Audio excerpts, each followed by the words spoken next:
सत श्री अकाल। मैं मनोज फिर एक बार आपके सामने एक नए लेक्चर के साथ lecture number 3 do you know about computer components. चलिए स्टार्ट करते हैं। Computer components. Computer are made up of two main components. Computer दो मेन कंपोनेंट्स होते हैं, hardware and software. Both work together to perform task effectively. ये दोनों ही मिलकर बहुत बेहतर अपना काम करते हैं। जिसमें आता है, सबसे पहले आता है हार्डवेयर, दूसरा आता है सॉफ्टवेयर। चलिए स्टेप बाय स्टेप स्टार्ट करते हैं। सबसे पहले हम बात करेंगे किसकी, हार्डवेयर की। Hardware refer to physical component of a computer system that you can touch and see. Hardware computer का वो पार्ट होता है जिसे आप देख सकते हैं और फिर टच भी कर सकते हैं। It include device use for input output storage and processing. जो हार्डवेयर होता है वो आप का input output storage and processing में के लिए इंक्लूड रहता है, डिवाइस इंक्लूड रहती है। सबसे पहले हम बात करेंगे step by step input device, उसके बाद करेंगे आउटपुट डिवाइस, उसके बाद बात करेंगे स्टोरेज डिवाइस। चलिए स्टार्ट करते हैं स्टेप बाय स्टेप। सबसे पहला आता है आपका इनपुट डिवाइस। इनपुट डिवाइस क्या होता है? This device allow user to enter data and command into computer. Input device वो डिवाइस होती है जिनके जरिए हम डेटा और कमांड्स को कंप्यूटर के अंदर इनपुट करते हैं। Keyboard, mouse, scanner and microphone. चलिए स्टार्ट करते हैं। Keyboard use to type text and command. जो कीबोर्ड होता है उसका यूज हम करते हैं टेक्स्ट के लिए, टाइप करने के लिए और कमांड इंसर्ट करने के लिए। उसके बाद आता है आपका माउस। माउस के इसलिए आता है, यूज होता है आपका यूज टू सेलेक्ट, यानी सेलेक्ट करने के लिए, पॉइंट करने के लिए, इंटरेक्ट करने के लिए with graphical elements. Graphical elements के साथ इनको आप टच कर सकते हैं, सेलेक्ट कर सकते हैं, पॉइंट कर सकते हैं, इंटरेक्ट कर सकते हैं ऑन द स्क्रीन, जो स्क्रीन पर आपके होती हैं। अब बात करते हैं scanner. Convert physical document. Scanner क्या करता है, आपके फिजिकल डॉक्यूमेंट्स होते हैं उनको स्कैन करके कन्वर्ट कर देता है किसमें, डिजिटल इमेज फॉर्मेट में। चलिए अब बात करते हैं नेक्स्ट, माइक्रोफोन। माइक्रोफोन क्या करता है, आपकी जो ऑडियो होती है, क्या होती है, ऑडियो, उस ऑडियो को कैप्चर करता है और सिस्टम के अंदर इनपुट कराता है। चलिए अब बात करते हैं हम नेक्स्ट डिवाइस के बारे में। नेक्स्ट डिवाइस आती है आपकी आउटपुट डिवाइस। आउटपुट डिवाइस मतलब आप समझ रहे होंगे, आउटपुट के नाम से जो आपको आउटपुट प्रोवाइड कराएगी। दिस डिवाइस डिस्प्ले और produce the result of a computer process data. जो आउटपुट क्या होता है, आउटपुट डिवाइस कंप्यूटर का जो डेटा प्रोसेस होता है वो डिस्प्ले कराता है आपको किस पे, आउटपुट डिवाइस पे। जैसे कि आप बात करते हैं मॉनिटर। मॉनिटर क्या करता है, display text, image and videos. Display पे आपको क्या दिखाता है, टेक्स्ट दिखाता है, इमेजेस दिखाता है और वीडियोस आपको शो कराता है किस मॉनिटर में। अब बात करते हैं प्रिंटर। तो प्रिंटर क्या करता है, प्रिंटर कन्वर्ट करता है डिजिटल डेटा को। प्रिंटर क्या करता है, डिजिटल डेटा को कन्वर्ट करता है किस में, प्रिंटिंग फॉर्म में। अब बात करते हैं स्पीकर की। स्पीकर क्या करता है, प्रोड्यूस ऑडियो आउटपुट। जो स्पीकर होता है वो ऑडियो को आपको रिसीव कराता है इन आउटपुट में।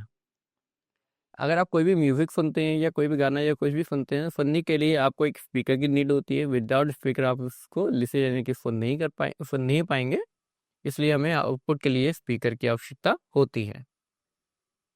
चलिए अब बात करते हैं नेक्स्ट डिवाइस के बारे में। नेक्स्ट डिवाइस आती है आपकी स्टोरेज डिवाइस।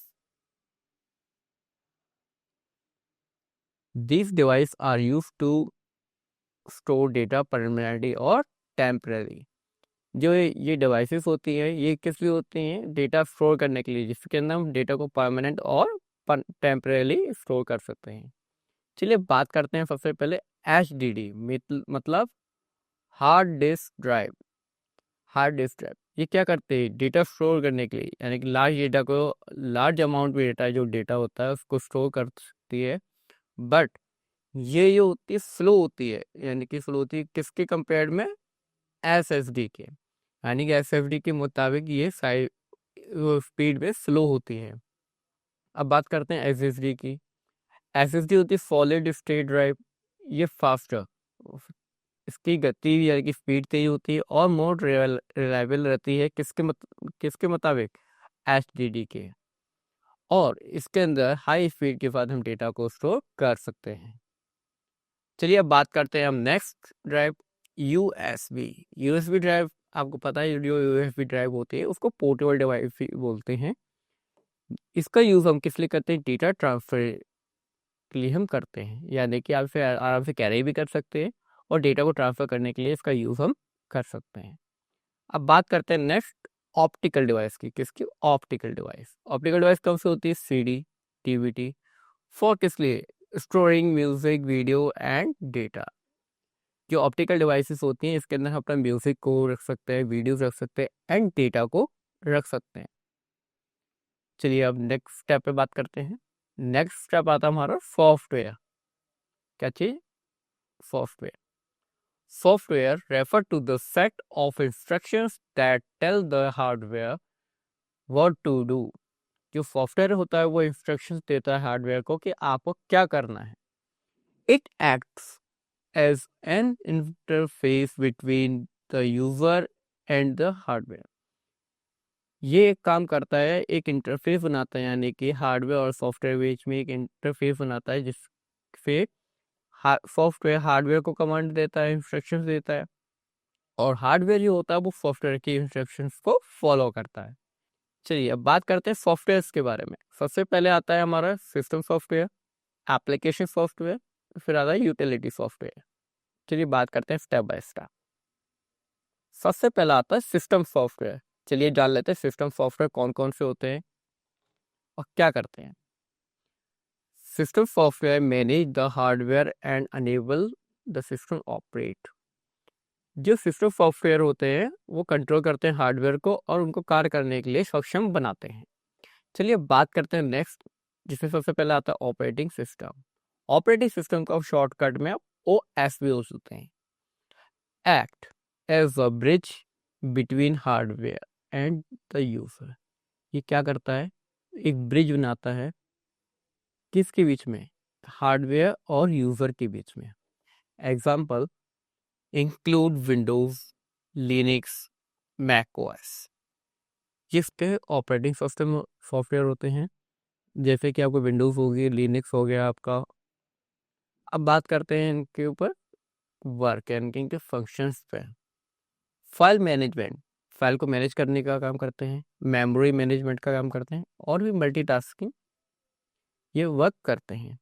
चलिए अब बात करते हैं नेक्स्ट सॉफ्टवेयर के बारे में। एप्लीकेशन सॉफ्टवेयर का मतलब होता है आपकी आवश्यकता के अनुसार डिज़ाइन किया गया सॉफ्टवेयर, एक प्रोग्राम।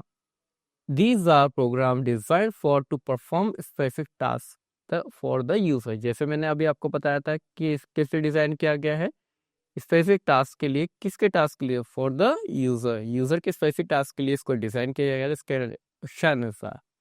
जैसे कि आता है आपका MS ऑफिस। MS ऑफिस से क्या कर सकते हैं, वर्ड है, एक्सेल है, पावर पॉइंट है, for document creation and editing. इसमें हम डॉक्यूमेंट क्रिएट कर सकते हैं और डॉक्यूमेंट को एडिट कर सकते हैं। अब बात करते हैं नेक्स्ट वेब ब्राउज़र। जो वेब ब्राउज़र होते हैं Google Chrome, Firefox for internet access. किस लिए, इसके ऊपर हम इंटरनेट को एक्सेस कर सकते हैं, इंटरनेट चला सकते हैं। ओके, चलिए अब बात करते हैं नेक्स्ट सॉफ्टवेयर के बारे में, यूटिलिटी सॉफ्टवेयर। ये सॉफ्टवेयर होता है, ये आपके कंप्यूटर के उनको मेंटेन करता है, उसके ऑपरेशन से के उसके जो काम होता है उनको मेंटेन करता है, कहीं कुछ मिस ना हो जाए।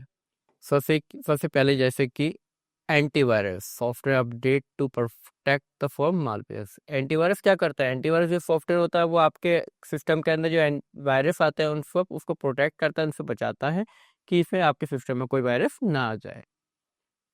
उसके बाद बात करते हैं disc cleanup. Disc cleanup free up space. Disc cleanup इसलिए होता है, आपके डिस्क को क्लीन करता है जिसमें कि कोई वेस्ट फाइल होती है उनको क्लीन कर देता है और स्पेस बढ़ा देता है। उसके बाद आपका आता backup software for to secure data. जो बैकअप सॉफ्टवेयर होता है वो इसलिए हम यूज़ करते हैं जिससे कि हमारे डेटा को सिक्योर कर सकें। ऐसी और भी बेहतर जानकारी प्राप्त करने के लिए आप MEI के यूट्यूब चैनल को लाइक करें, सब्सक्राइब करें। Thank you.